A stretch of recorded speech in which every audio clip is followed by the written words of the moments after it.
Hello LAP, this is Brandon Reisinger coming to you with your Chairman's Report. Luckily, we're not going to spend a whole lot of time on UI and sub this week. For the most part, seems like our issues are finally starting to get resolved. Seems like everybody's unemployment is lined out for the most part, other than the issues with some of the state's requirements for work search and things like that. Sub seems to be pretty well straightened out as well. We've got a few one-offs for some of the launch team that went back to work and then were laid off for a week and then went back to work. But nothing large scale. Everybody should be pretty well paid up and caught up at this point. Because of the issues that arose and the way that they were being handled as they were being caught up and corrected, it's hard to look at you and say, this is what each check should look like, because it's a little different for each person. Some people got the waiting week and then got 2 weeks together and then a single week. Some people got a single week and then 2 weeks together. It breaks up a little differently, but everybody should have sub now showing. If you look on those stubs, it does show what week the sub is for. There's going to also be a retroactive that's going to be those corrections, but each sub is going to have dates on it. And you should have all of your sub for the entire month of January at this point. We should see one coming here pretty soon for the February payments as well.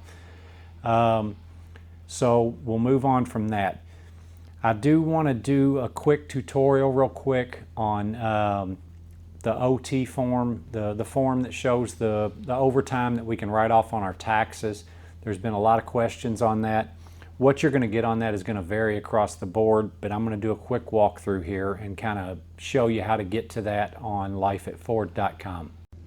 I'm not going to walk through logging into lifeatford.com, but once you get here to the main page, you're going to look for Human Capital Management. Click on that.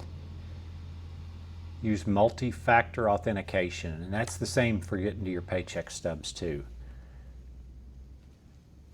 That's going to open up a page here. It'll look little different on a phone, but it's going to be the same items either way. Go to Document Records and click on Document Records. The very first thing you see at the very top should be Overtime OT Premium Statement.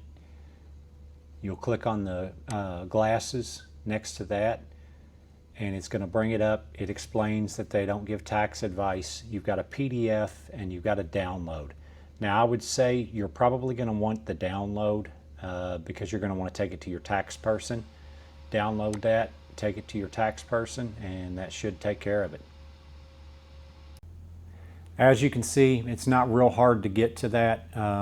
You can pull that form up and download it, take a copy of it to your tax person, and that'll give them all the info that they need. I've had a lot of people saying, hey, that looks like a lot less than what I expected it to be. And I want you to remember that is identifying the overtime as required by federal labor laws. And it only identifies the premium portion of that. So an hour of time and a half is only going to give you credit for the 0.5. Because it's only hours required by federal law, if you work a Sunday at double time, it's only giving you credit for 0.5 on that as well, because federal law only requires that to be time and a half. It's not going to include overtime premium that you're going to get on holidays.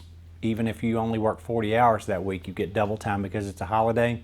State law doesn't, federal law does not require that, so that's not included either.